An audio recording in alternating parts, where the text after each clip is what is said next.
Chapter 7. A Promise Kept. The first clue that something is wrong is the radio silence. Hiccup is no stranger to Jack's disappearances. At the end of the day, the spirit still had a job to do, one that often took him to parts of the world Hiccup has only ever dreamed of, spun through tales in Jack's hushed voice in the calm of night when he would slip back after a long time away. He understands those disappearances in a way that had Astrid and nearly half the village scoffing at him. He has a feeling that his friends thought having Jack fall off the face of the earth for weeks at a time would make him rethink his own lifestyle. It had almost the opposite effect. Instead of becoming homebound, he just found more reasons to travel to new lands. Jack would curl up with him on the rooftop, on the cliffside, and even sometimes at the campsite Hiccup had made while out on one of his expeditions, and just talk. His showmanship would slip away, the flashiness from his travels stripped to just a quiet contentment. He would speak of little things. He saw a new kind of beetle. He made this frost pattern on a pine tree that reminded him of Toothless. The wind hugged him while he stared at the stars. He saw a meteor shower through the reflection of a stream. He found a chestnut that looked like Hiccup. He missed him. It had Hiccup slowing down. He would search through caves for dragons and stop just to stare at the stalactites and watch as they dripped down towards the floor. He would walk through a nearby stream during lunch and collect little river stones, tongue out as he tried to find the perfect color to bring back to Astrid, to Fish Legs, to his dad, to Jack. Hiccup might not see Jack for weeks, but he would always hear from him, in one way or another. He would wake up underneath Toothless's wings to a little ice sculpture right next to one of the dragon's claws. He has quite a collection now. Most of them are minuscule, no larger than a finger, light enough for the wind to carry. He spent hours in the forge staring at their details through a magnifying glass. Gobber has begun to poke fun at him for mooning over his new elf boyfriend instead of actually helping his mentor. He remembers mentioning this offhand to Jack once, an awkward, embarrassed chuckle bubbling out afterwards.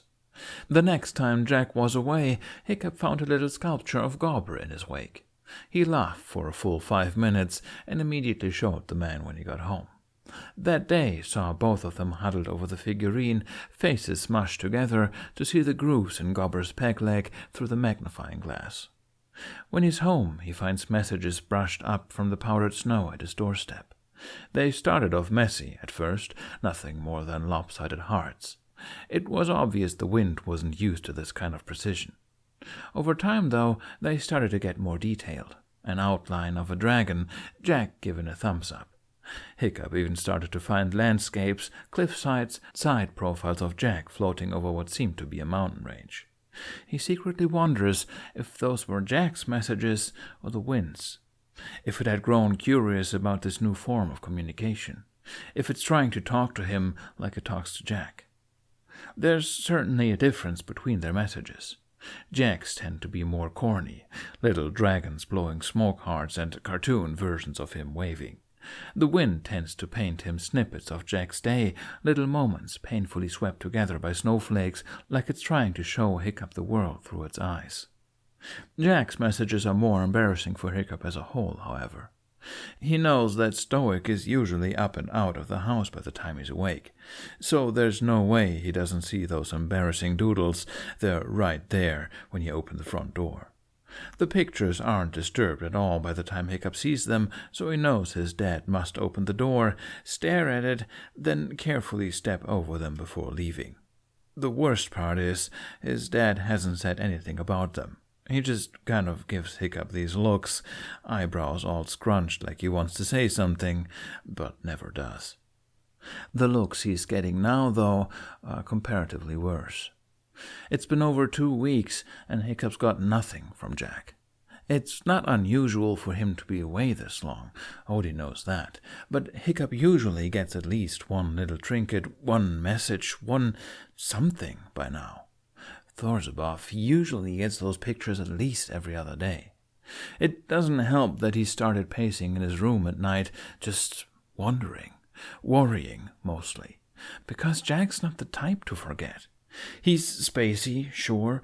He'll come back after 3 weeks away, rubbing his neck and saying that he lost track of time staring at the sky. But he'll still remember. Whether it's through those stupidly adorable snow pictures, or his tiny figurines, or through obsidian shards and other knickknacks that he would bring home. He knows Dad hears him late at night, floorboards creaking.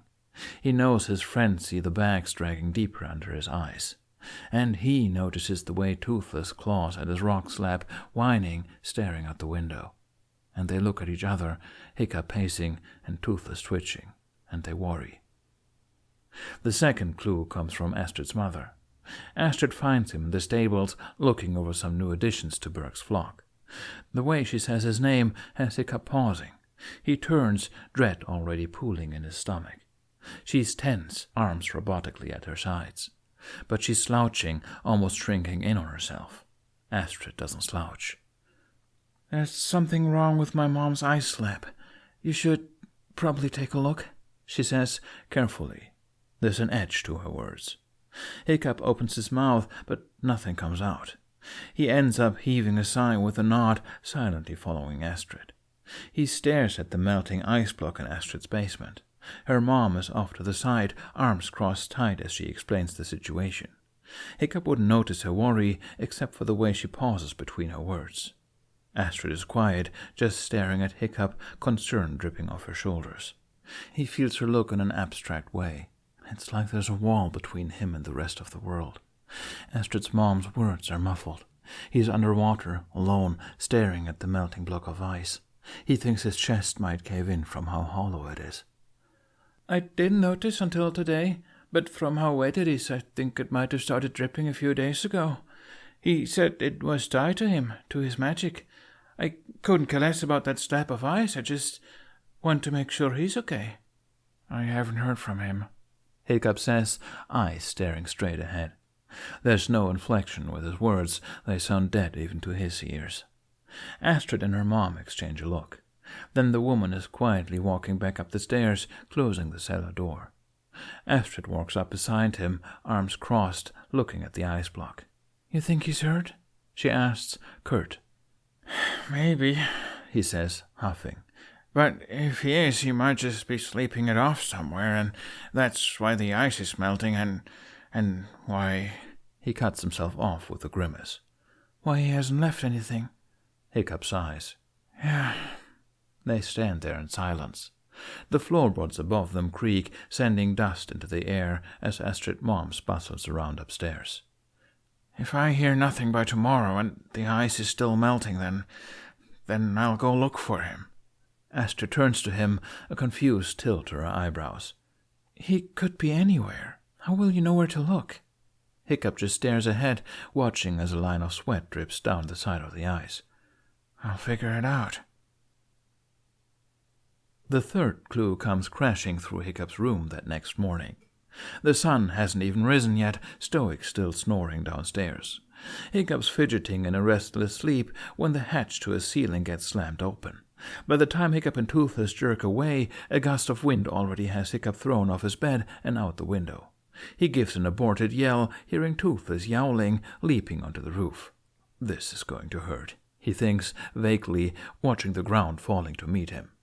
But before he hits the dirt, a balloon of air cushions his fall. He face plants into the mud with a groan, and then he's being dragged, or pushed, depending on how he thinks of it.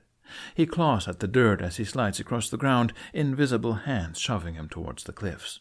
He sees Stoic burst through the front door, eyes wide as they turn towards him, and then Toothless leaps after him, snagging him by the shirt.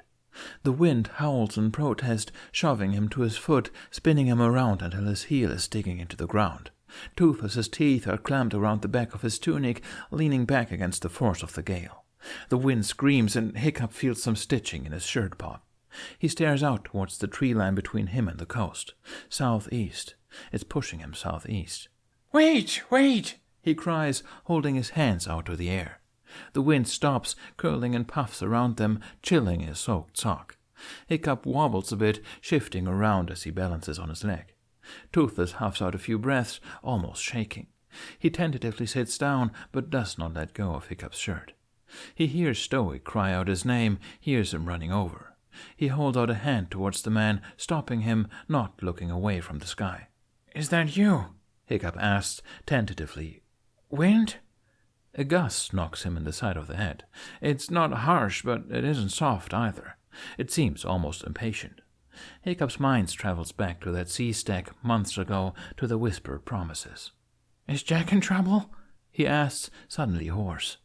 A breeze tickles his hair before shoving him forward a few inches. The only thing holding him back is Toothless's grip on his shirt. Hiccup doesn't even notice. His blood runs cold. Oh, okay. He's shaking now.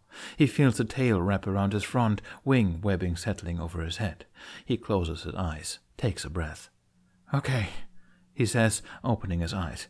"Let me get a strike team together. I'll have everyone ready in under an hour. Lead us to him." There's a pause, and then the wind that had been keeping Hiccup taut against Toothless stops. Everything stops. Every breeze, whistle, howl. It all stops until the entirety of Berk falls into an unsteady silence. Toothless pauses, then slowly lets Hiccup go. He stands there a moment, breathing, and then he turns, holding the dragon's face. He presses their foreheads together, leg wobbly. He can feel Toothless's deep rumbling through his scales, vibrating through him until he feels something close to calm. "Go get Astrid for me, bud. She'll know what to do," he whispers. Toothless stares at him for a second, eyes boring. And then he's gone, running into the village.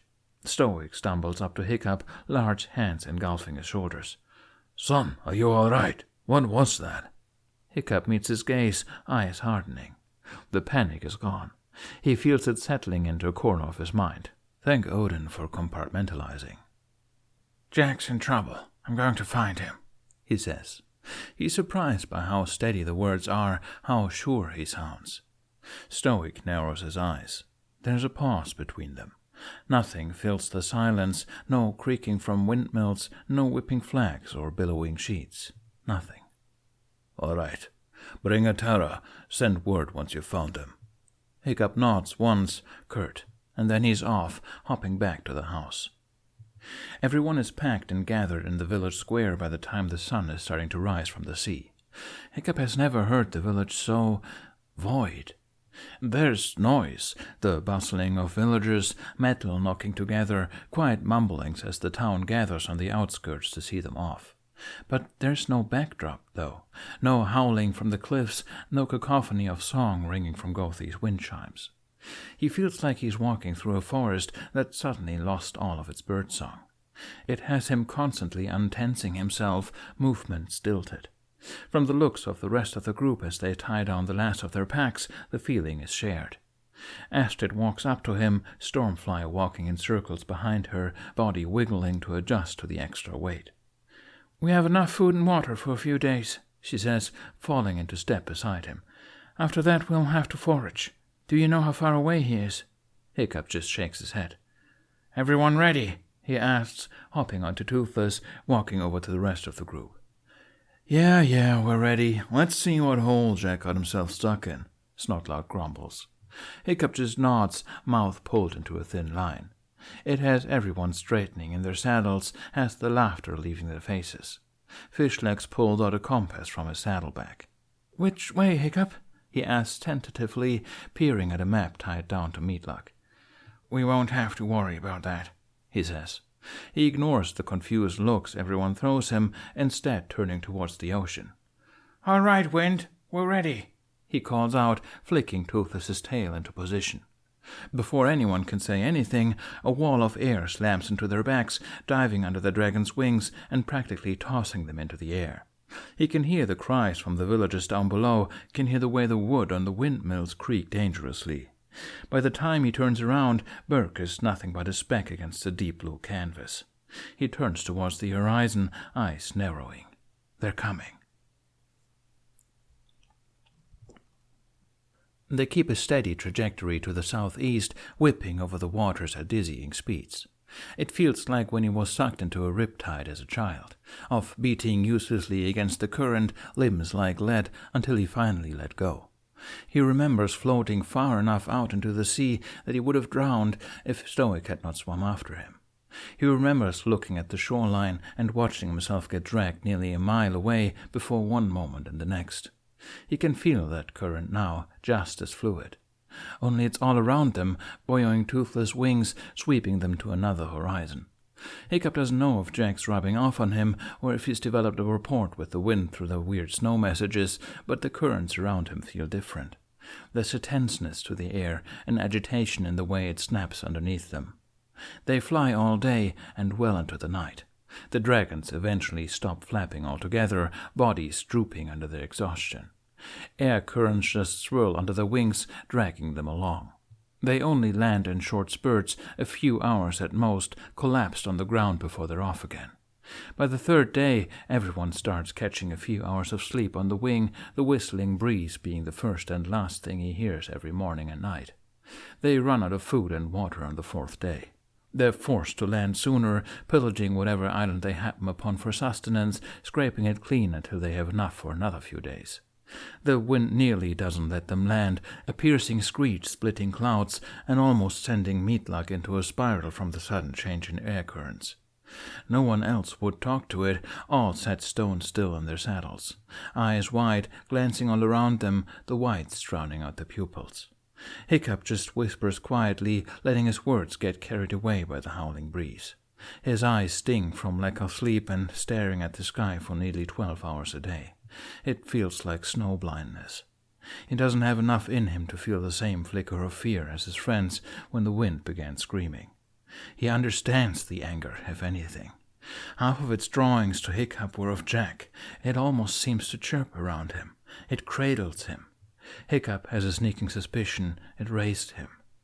So he whispers apologies to the breeze and tells them that they're only human, that they need food and water before they collapse, that the dragons haven't eaten in over a day, that they haven't landed in as much time as well. And then it blows them calmly towards the lake near the center of the island, impatient gusts rustling his hair the moment he takes off his helmet. "Can you talk to it?" Astrid asks, quiet. They're digging up sunchokes in a meadow, stuffing everything they can find into their bags. The sun is nearly setting, and yet its heat muffles the sound around them. Hiccup feels it in between his armor, oppressive. He hasn't been this far south during the summertime. He doesn't think he's ever felt this kind of heat before. He claws at the ground with a knife, ripping out another root. "It understands me. I don't understand it. Linguistic differences, I think. It tries to communicate, though." Astrid scrunches her eyebrows, growling at a particularly stuck root before yanking back, hard. The thing rips in half and sends her sprawling. She scrambles back to her knees, cursing up a storm. Her eyes are red-rimmed, strained. "What do you mean it tries to communicate?" she asks roughly. Hiccup shrugs off the tone. He knows it isn't meant for him. It isn't meant for anyone, really. The lack of sleep is getting to all of them. "You know those snow pictures Jack leaves me?" Astrid snorts, but nods. "I know he asked the wind to do it. It started leaving me its own drawings, too. They're mostly landscapes, like mountains and stuff, but I think it's trying to talk to me somehow." Astrid claws around the last sunchoke, ripping the rest of it from the ground. They both groan as they stand, Hiccup wobbling on his knees a little. "It seemed mad today," she says carefully. Hiccup sighs, swinging the pack over his shoulder as they begin to trudge back. "It's worried, which is worrying. But it won't hurt us. I think it likes us, all things considered." "Likes you, maybe." Hiccup hums, eyes cast downwards, watching the meadow grass sway. "One of the drawings was of you on your morning patrol, with Stormfly. I think it likes all the tricks you guys do." Astrid's head lifts, turning towards Hiccup all wide-eyed. She blinks. She doesn't say anything, but the look she's wearing as she turns away again is contemplative. With the way they had been working the dragons, Hiccup half expected them to ride in the morning when they would try and put their saddles on. If anything, though, they ride when everyone tries to take them off. Toothless is very nearly growling right at him, dancing in circles before lining himself up against the packs like he wants Hiccup to start tying stuff down. This behavior is shared. The rest of the dragons, even with their wings shaking from the ache of being airborne for so long, are all vehemently fighting against their saddles being taken. But we need rest. We all need rest. You're going to collapse mid-air like this, and then we really won't be any help. Hiccup groans, dragging his hands through his hair. It takes nearly another hour, but eventually everyone is untacked and groomed. If anyone had any questions on whether the dragons knew what they were doing, it's squashed by the next morning. The riders are all practically shoved awake, fire haphazardly stumped out, and saddles laid out next to their packs. They're back into the air right behind the rising sun. It takes them a week, flying into hotter and hotter weather, until Hiccup is stripping his armor off during the day, sweating against the muggy atmosphere, until they get to their destination. They're on the southern reaches of the archipelago now, right outside the ends of Hiccup's map.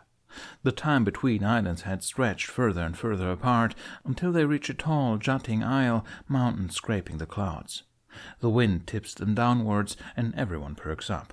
It deposits them next to a cave entrance on the edge of a forest. Hiccup hops off, legs almost buckling after so long in the saddle. He wobbles around with the rest of the riders, taking in the small path leading out into the trees. The tanning rack against the cave entrance, the unlit lantern dangling from the ceiling. They all cautiously walk over to the cave, the wind curling at their backs. "Is this it?" Hiccup whispers, turning around to stare at the sky. A burst of wind shoves him forward another step. Yeah, this is it. "What's this?" Astrid asks. She's kneeling right beyond the cave entrance, fingers sliding across the rock. Fishlegs is leaning over her shoulder, eyes narrowed. Hiccup joins them. They're runes, carved directly into the stone. They wrap from the floor into the walls and over the ceiling, like a ring. "It's Norse, but they don't make any sense. The word order's all off.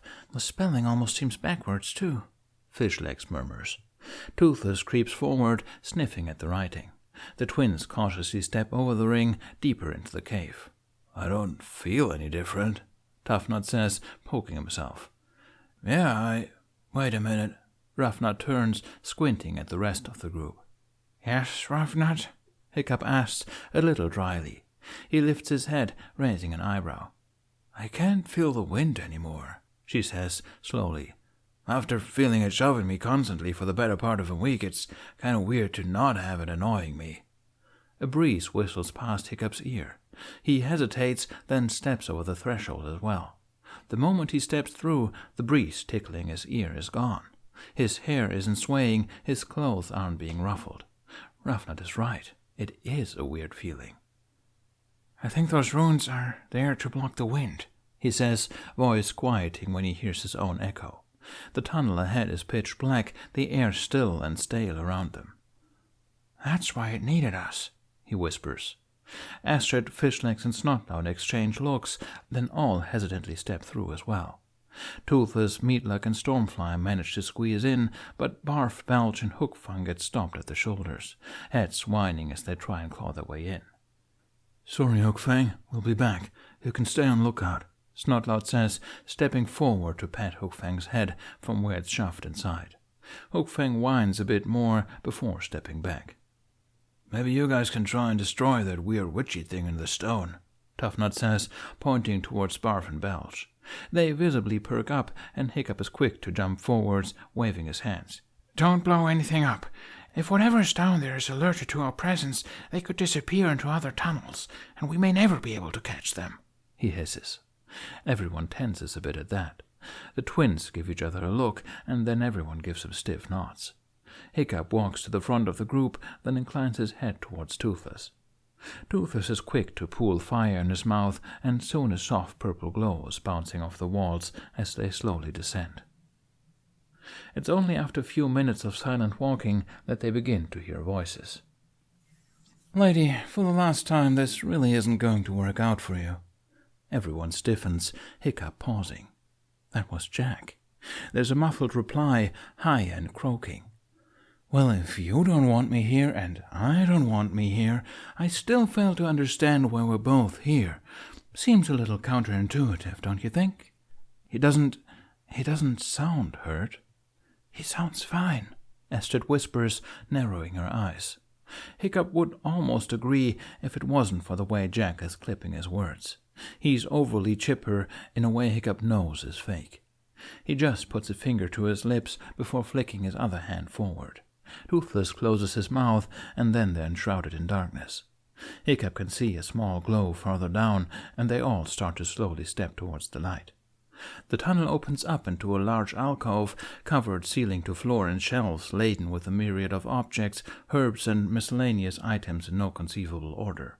The light is coming from a roaring fireplace, nearly bringing the whole room to a sweltering boil. A woman is pacing at one end of the room, tearing through books seemingly at random. Jack's at the other end of the room. He's on his back, lounging, ankles crossed, one bobbing. His arms are chained to the ground, and he's surrounded by 2 layers of rune circles. He looks like the textbook definition of relaxed, but Hiccup sees the way the chains around his cuffs are strained, how he's laying as far from the fire as possible. Hiccup narrows his eyes. Something about this whole picture feels off. Something is missing. Tell me if you find anything in those books you're reading, oh great high sorceress. I'm sure you simply missed something when you reread them the 6th time around, Jack calls out of the ceiling, not even looking towards the woman. She actually growls at him, and Hiccup can see Jack smirk a bit at the reaction. If I can trap you, I can bind you. You will obey, one way or another, she hisses, tossing a book away. Lady, you didn't even trap me on purpose. What makes you think you can actually bind me? Hiccup takes a tentative step forwards, peeking more into the main room. Everyone is tight on his heels, which he should have known was a bad idea from the start. Toothless is built for stealth. He practically pulls from the shadows as he curls on Hiccup's left, leaning with him into the room. Meatluck, on the other hand, knocks a rock forward when she tries to shuffle with them. It tumbles through all their legs, skipping right into the middle of the room, echoes bouncing off the walls. Jack and the woman snap their heads towards the sound. Jack's face lights up, the woman visibly stiffens. Hiccup! Jack chirps, wiggling against the chains. So nice of you guys to join the party. This is a weird party, man, Toughnut says, swinging his mace as he steps forward, all pretense of stealth abandoned. His eyes have a manic gleam from where they're trained on the woman. And that's saying a lot coming from me. The woman snatches something from behind the bookcase and... oh. Not one step closer, she growls, Jack's staff firmly gripped in her hands. Jack stiffens in the corner of Hiccup's eye, sitting up straight. Oh, you're threatening my souvenirs now. That's just rude, he says, teasing tone falling a bit flat against the tremor in his words. Hiccup steps forward, hands out. Whoa, let's just all calm down. He waves Toughnut back, who grumbles but steps back to the rest of the group. They stand stiffly with their dragons, a low cacophony of growls rumbling off the stone. Toothless himself snarls in warning, teeth flashing as he slings forward, right behind Hiccup. There's obviously been a mistake. I'm sure we can talk about this. Hiccup calms, one hand going to push against Toothless's snarling face, nudging against his hip.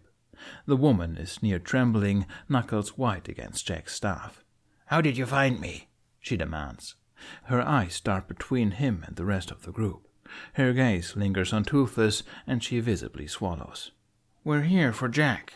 That's all we want, he says, staring straight at her, imploring. Then a lot of things happen at once. The entire cave suddenly gives a violent shake, sending all the stuff from the shelves crashing to the floor. Far, far behind them, a deep roar explodes from the darkness, charging into the tunnels, steadily increasing in volume. Stormfly spooks, shooting her spikes at the woman. The woman spooks in turn and snaps the staff in two. Then Jack screams. Hiccup's never heard a sound like that before, especially not from the spirit. Toothless's eyes go thin and dangerous, and then he's firing, and Hiccup gets thrown back from the blast.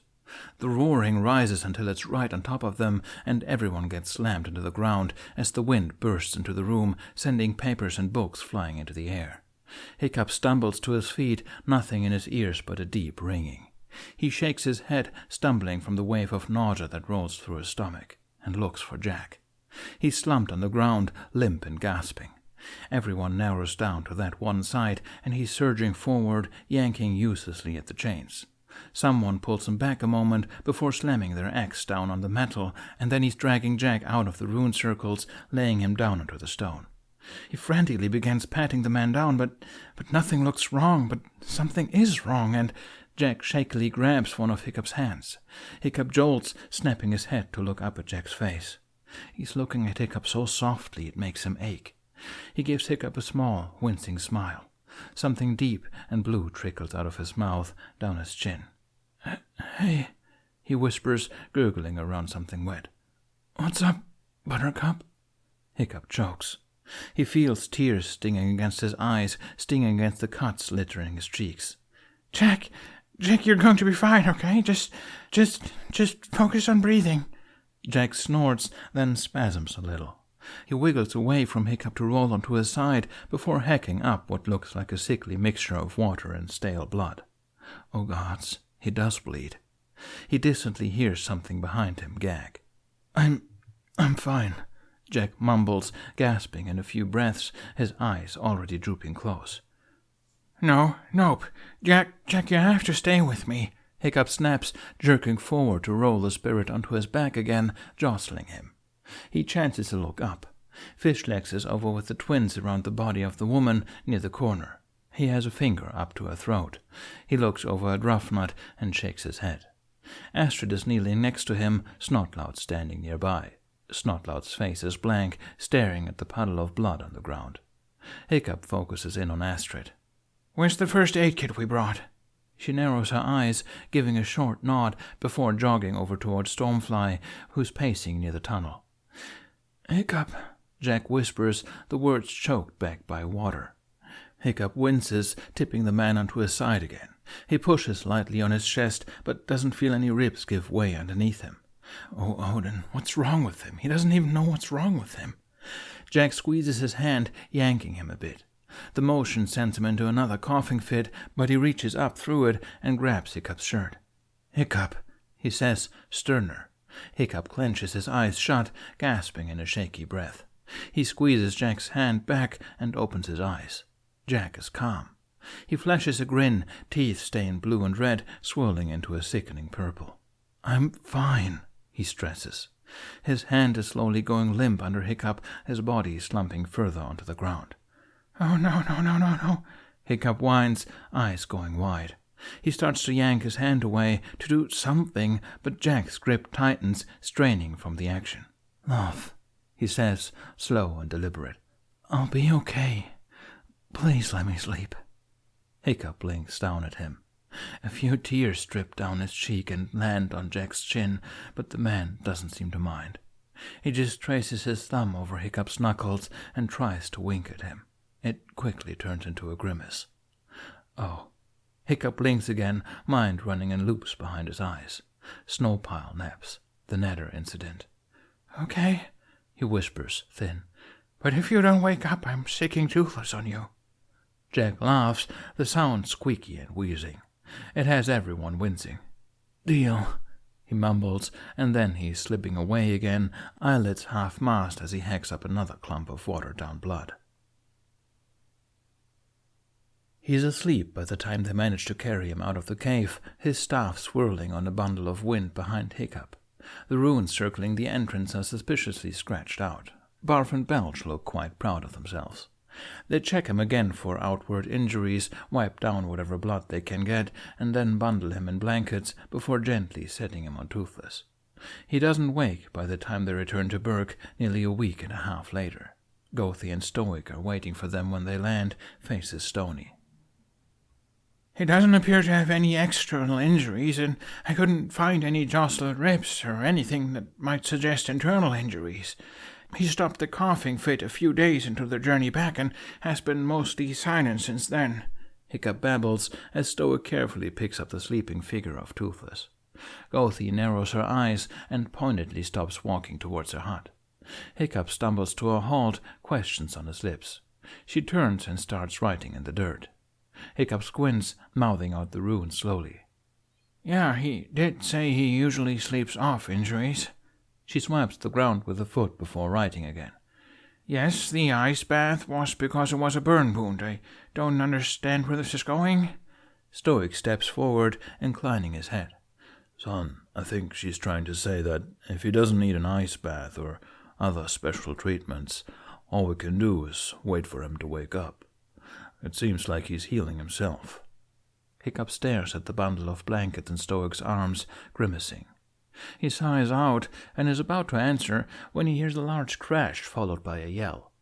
Stoic and him whip around to find Toughnut through a wall, hair askew and half frozen. Toothless is still in the square where they landed, now pacing in circles as he tries to sniff at the staff still strapped to his back. Note to self, don't touch the staff, Toughnut calls out, stumbling out of the broken wall before face planting onto the ground. Hiccup sighs, rubbing his forehead. He turns towards Stoic. We'll set him up in my bed.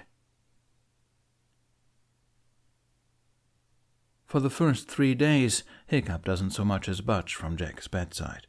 Toothless is a steady presence at his side, coming and going only to eat or bring back whatever half-eaten fish he'd hacked up and nudge it towards Hiccup with a worried warble.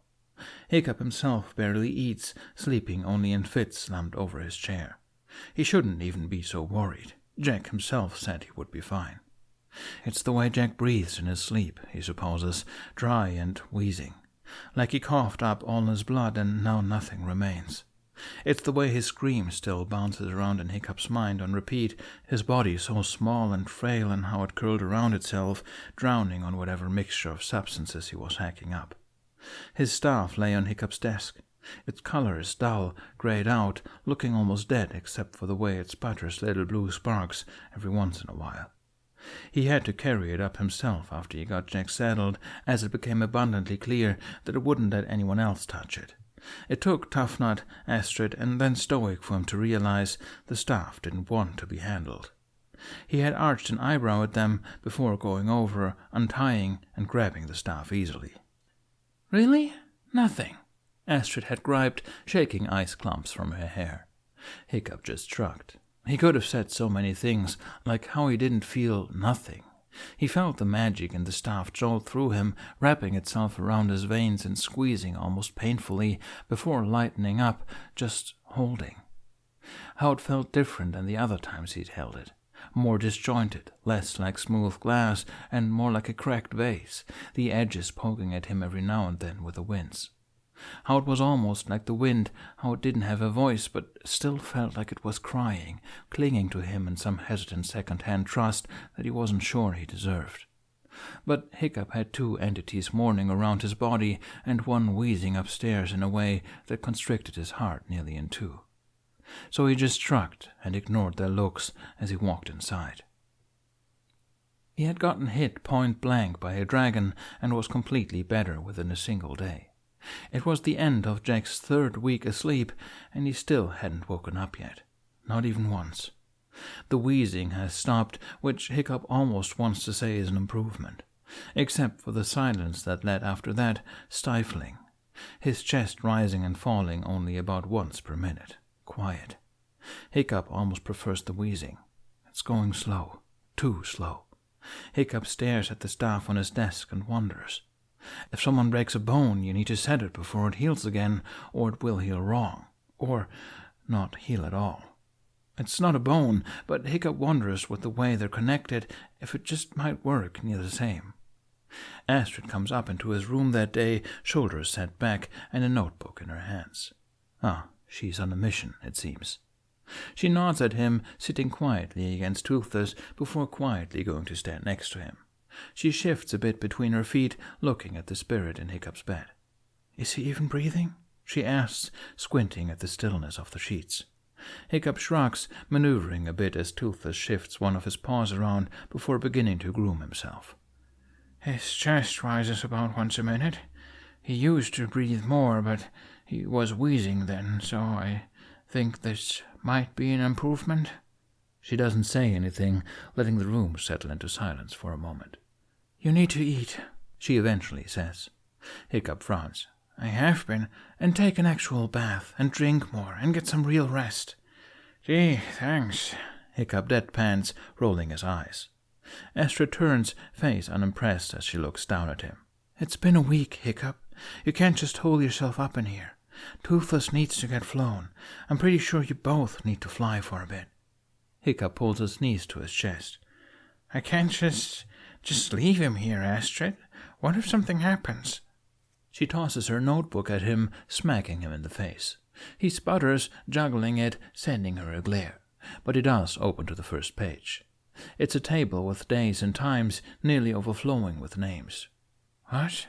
he whispers, thumbing through the pages. "We made a sign-up for people to watch over him during the day. I'm pretty sure some fights broke out in the village over time slots. We have people scheduled to keep an eye on him all day for the next month if necessary." "We?" Hiccup asks, a little weakly. "It was Fishleg's idea. I helped him work it out while Snotlout and the twins kept the sign-up process from turning into a bloodbath." "Oh," Hiccup says. He lowers the book to his lap, glancing over at his desk again, at the staff. If he could just set it, then maybe it would heal faster. "I'm not taking no for an answer. You smell like fish and dragon saliva, more than usual." Hiccup scrunches his nose, lifting an arm to tentatively sniff his shirt sleeve. Toothless lifts his head, sniffing it too. Then he burps directly into Hiccup's face. "Ah, ew. All right, fine. You guys win. I'll go do things," he grumbles, hauling himself to his feet with a groan. Astrid snorts, slapping him rather harshly on the back. "That's the spirit." Hiccup starts returning to his room after dinner to the sight of incense hanging from the ceiling or someone painstakingly hand-feeding Jack tomato soup. It's jarring to get used to, but he's a bit too touched to really get annoyed at the invasion of his personal space. Halfway into the 4th week, Jack starts getting nightmares. Hiccup doesn't know what else to call them, but one night he's woken up by the spirit jerking in his bedsheets, hands scratching at his chest, mouth opening and closing like a fish on land, choked gasps gurgling. He shimmies out from under Toothless, rushing over to the bedside at the noise. "Oh, whoa, hey, you're okay?" he whispers, gently reaching out to grasp Jack's wrists, managing to pry his hands from his chest. Jack's eyes fly open. Hiccup nearly falls off the bed, jerking back in surprise. One of Jack's hands grabs his shirt, keeping him there, sitting gingerly over the man. Hiccup almost thinks he's awake for a second, but his eyes are nearly drowned out in white, his pupils a small snowflake on a pin dot of blue, shaking as they stare off into nothing, unseeing. His breathing speeds up, hands clenching and unclenching around Hiccup's shirt as a high whine crawls its way out of his throat. Hiccup feels his chest squeeze at the noise. "Oh, hey, Snowdrop. It's okay, really," he murmurs. He slowly untangles one hand from his tunic, placing it flat over his heart. The other he places up near his throat, maneuvering Jack's fingers until they're pressed against his pulse point. He wipes away the ice sweat on his forehead, feeling his temperature. He's cool, but not cold. Hiccup doesn't know if that's a good sign or not. So he just takes deep, calm breaths, holding Jack's hand against his pulse. His breathing slowly evens out, eyes closing again with a flutter. Hiccup sighs, smiling. He goes to pull away when Jack's hand wraps around his shirt in a vice grip. He raises an eyebrow, tugging softly against him, and then Jack whines again, before bodily yanking Hiccup down onto the bed. He squawks rather loudly on the way down. By the time he knows what's happening, he's on his back, Jack curled into his right side, feet brushing his calves, and hands folded against his chest, where he pillows himself on Hiccup's shoulder. Hiccup puffs out a breath to the ceiling. He looks over at Toothless to see the dragon stare at him for a moment before rolling over and going back to sleep. Traitor. "You know," Hiccup says wryly to the darkness, running a hand through Jack's hair, "I thought sleeping in the bed with you while you were unconscious was kind of a bad move. You know, since you're not really awake to tell me if you're okay with it or not." Jack nuzzles his head into Hiccup a bit more, sighing out as he goes still. Hiccup snorts. "Yeah, okay. If you drag me here, I guess it's okay." "Laddie, if you keep trying to force that stick together, it's eventually going to kill you." Hiccup grumbles, carefully tightening the clamps on his makeshift wooden brace until both sides of the staff are secure. It needs to be properly set before it can start to heal, he stresses, laying the staff down on the crank, hooking up the two ends of the brace. Gobber turns to look at him, raising a bushy eyebrow. Hiccup, that there is a stick. Hiccup just furrows his eyebrows, very pointedly ignoring Gobber as he begins to crank the braces closed, pushing the two pieces together. A small pop of blue sparks out from the staff as the two break points meet, crackling, sounding softly under the wood. Hiccup lets out a breath, holding his hands up, keeping absolutely still. Both men stand frozen, staring at the wood. Hiccup slowly takes a step back, hands on his hips. Well, would you look at that? A burst of magic sparks from the cracks, seeping out of the staff and exploding into a plume in the smithy. Hiccup gets thrown to the ground, head spinning. He just lays there for a few seconds, staring at the ceiling beams. Gobber hobbles over and gives him a hand up. Hiccup glowers at his work table as he stands. The brace he had made is in splinters, the staff itself sent flying from the table crank, now scattered at the back end of the table. Lad, Gobber starts. Something has to work. Hiccup half shouts, cutting Gobber off with a throw of his hands. He wipes the ice out of his hair with a furious hand. It's not just a piece of wood. You don't understand. It's connected to him, Gobber. I can feel it. Hiccup snatches up both pieces of the staff, ignoring the way the magic shakes up his arms and puffs his hair back in another cloud of snow. I've tried mending it with other wood, with silver, with copper, with those forsaken melted gold. I have tried clamping it together, tying it together, shoving it in between a molded piece of ice. He's pacing in frantic circles, shaking the staff in his hands, eyes twitching as he stares at it. Someone comes up to the shop window, opens their mouth, then pauses. They watch Hiccup's tirade for a moment before turning around and leaving without a word. Hiccup stops, knocking the pieces of wood against his forehead. What do you want? He pleads, closing his eyes. I want to help, but you have to let me help. He's still asleep. I can't fix that, but I can fix you. So for Odin's sake, please let me fix you. A large hand settles against his shoulder. He takes a deep breath, dropping his arms. You'll figure it out, lad. You always do. Hiccup nods, head sinking. He looks at the staff in his hands again. The magic patters and set little drops from the cracks before settling. How about Gronkle iron? He asks, thumb swiping over the wood. It's the best I can do. We can make it ourselves from our own dragons. It's tough. Just a thin layer will keep you in one piece until you're on your feet again. The staff twinkles, a faint blue glow. It's nearly 2 months since he first passed out when Jack walks blearily into the living room while Hiccup is eating breakfast. He's shuffling on his feet, rubbing sleep and a layer of frost from his eyes as he stumbles down the stairs. Toothless sees him first and freezes, a fish halfway in his mouth. Hiccup raises an eyebrow at him and then drops his spoon and knocks over his porridge bowl when he follows the dragon's line of sight. He trips over his chair as he scrambles to his feet. Jack just blinks at him, eyes wide, watching as Hiccup darts forward a step before faltering.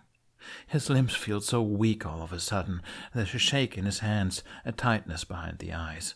He might be sleepwalking. He opened his eyes before, during his nightmares. He could still be asleep. Hey, he croaks. Are you awake? Is this like sleepwalking? You with me, Jack? Jack blinks the glaze in his eyes away. He's looking at Hiccup carefully, narrowed in concentration in a way that has Hiccup's breath hitching. He stumbles forward another step, reaching a hand out. Jack gives him a smile that squishes the underside of his eyes, gleaming. Hey, Sugar Plum, he whispers, voice a little hoarse. How long was I out? Hiccup didn't even notice something crawling up his throat until he chokes, a broken little noise escaping him. Then he's yanking Jack into a hug, cradling him tight against his chest, scrambling to hold all the pieces together. Jack doesn't hesitate, doesn't ask any questions. He just holds him back, just as tightly, standing on his tiptoes to whisper little reassurances into Hiccup's ear, soft and breathy. But steady, solid, here. He's shaking so bad that his prosthetic is tapping against the wooden floor. Jack shifts a bit, almost like he's about to pull away, and Hiccup curls fistfuls of Jack's shirt, stuffing his face into Jack's shoulder with a pathetic little noise. Jack pauses, then gently lowers them to the floor, wrapping Hiccup up until the spirit is curled around him. A breath puffs the cloth at his back, and Toothless wraps himself around the two, licking Jack's feet. Jack barks out a laugh, wiggling his feet away. Hiccup's breath hitches at the sound. He takes a few more moments, one hand going to curl into Jack's hair, twirling a strand right by his nape, and then finally pulls back. Jack gets one look at him and tilts his head with a smile, cradling Hiccup's face. He swipes away some stray tears, fingers tingling with a soft cold. "Hey," he whispers, scratching lightly right behind Hiccup's ear. "Hey," Hiccup whispers back. "I'm okay." Hiccup closes his eyes, puffs out a breath. He feels Jack trace his bottom lip with his thumb. He gives it a soft kiss and chuckles when Jack bumps their foreheads together. This is nice. This is familiar. This is safe. "How long was I out?" Jack asks again, careful. "About 2 months," Hiccup says, opening his eyes. Jack's expression is pained, frown lies dipping to his chin. "I'm sorry," he whispers, eyes creased in worry. Hiccup scrunches his eyebrows, staring desperately back at Jack. What was all that, Jack?" Jack winces, but doesn't pull away. One hand reaches back to stroke Toothless's tail. "Human magic users, if they're powerful enough, can trap some elemental spirits and bind them to the user. It makes them more powerful," Jack explains, eyes trained on Hiccup's chin. Hiccup narrows his eyes. "But you're not—" "Oh." But he is, in a way. A mixed match of everything, maybe, but definitely part elemental. Jack huffs, glaring at Hiccup's chin. "Yeah, oh. She wasn't even trying for me, but I was in the area by accident, and there was a heat wave, and it's summertime, and I'd already been healing from another little argument, and... yeah, it was a surprise on both ends. I'm too powerful to be bound, but she didn't want to let me go. We were at a bit of an impasse." Hiccup watches how Jack glares and presses a bit against his forehead. Jack looks up, albeit reluctantly. "She won't bother you again," he says, definite. Jack pauses, staring at him, but he doesn't ask, and Hiccup doesn't say. "Thank you," Jack whispers gravely, "for coming for me." Hiccup smiles and kisses his nose. He chuckles at the way Jack scrunches it in protest. "The wind called, and I came," he says, grabbing one of Jack's hands, squeezing. A breeze rattles one of the shutters, trickling in to curl around Jack's ear. He laughs, cupping a hand there. "Missed you too," he whispered to the air. "I wasn't really able to do anything without—" Jack's eyes stretch impossibly wide, and then he abruptly stands up, knocking Hiccup in the forehead. Hiccup groans, slowly getting to his feet, Toothless not far behind, rumbling a question at the way Jack hops from one foot to the other. He grabs Hiccup's shoulders, leaning in. "Where's my staff?" he asks, frantic. In hindsight, leading the previously unconscious spirit, who had been the talk of the town for 2 months, straight through the village square towards the smithy, had maybe been a bad idea. He's swarmed near immediately by dragons and people alike, until they can't even see over the dozens of heads and shoulders, much less walk through them. He ends up whispering a promise to return with the staff to the spirit before darting off into the crowd, leaving Jack to the villagers. By the time he returns with the staff, the man's arms are laden with blankets and containers full of food, terrors pooling over his shoulders and head as they sniff at the treats. He must still be healing, because his legs are shaking a bit from the weight. When Hiccup manages to shove his way through the center of the crowd, Astrid has already snagged all the goods before tossing them at Snotlout, glaring at everyone until they take a step back, swatting the terrors away. Thor bless her. Jack's murmuring something to Astrid when he spots Hiccup again, eyes glued to the crook held in his hands. He takes a step forward, stutters, exhaling like he's been punched before stumbling the rest of the way. Hiccup can feel the entire town's eyes on him. He refuses to hunch his shoulders. He just gently gives Jack the staff, the pulse it gives off when Jack lays a hand on it, making him inexplicably want to cry tears of relief. I thought mending it would help you heal faster. I don't know if it actually helped," Hiccup says, rubbing his neck as Jack traces over the spider webs of gronkle iron in the middle with delicate, almost fragile hands. Jack blinks up at him, mouth opening and closing, no words actually coming out. Hiccup's about to ask if he's all right when Jack surges forward, the wind at his back, as he grabs the front of Hiccup's tunic and slams their lips together. Hiccup thinks he can hear a smattering of cackles and wolf whistles far away, but it's drowned out immediately when Jack's tongue swipes along his lower lip. He tilts his head, and a jolt of what Hiccup has come to know as Jack's magic flows right under his skin, sweet, cold, and bubbling with joy. Then, like a whirlwind, strong and fast and disappearing just as quick as it came, he's gone. Hiccup opens his eyes, blinking a few times. He's greeted by a smile, 2 parts teasing and 1 part squished with adoration. "Thank you," is all Jack says, but Hiccup's had ample practice in reading Jack's everything. He sees the deep-seated relief there, the almost disbelieving gleam in his eyes. He just smiles, not even trying to hide the pink on his cheeks.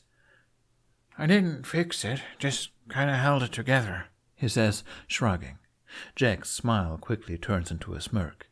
He doesn't say anything, just holds the staff horizontal to his body, hands on either side of the break. Then he's pressing both sides together, spirals of snow fractals spurting and swirling from the break, churning the air into a wall of glittering particles, growing brighter and brighter until all Hiccup can see is a sheet of white. And then he can see again. He blinks away the spots in his eyes, along with the rest of the crowd, to the side of the staff whole again. It's different, though. The worlds in the wood are now patterned with swirling lines of thin, glimmering iron following the spirals. Jack blinks, looking just as surprised as Hiccup as he twirls his staff this way and that, peering at the way both materials seem to dance around one another, the metal no thicker than a fingernail, just a whisper flashing against the sunlight.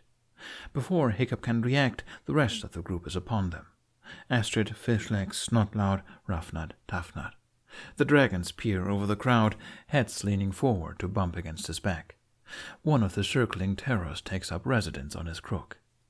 His crook that has a little bit of him, a little bit of Berk in it now.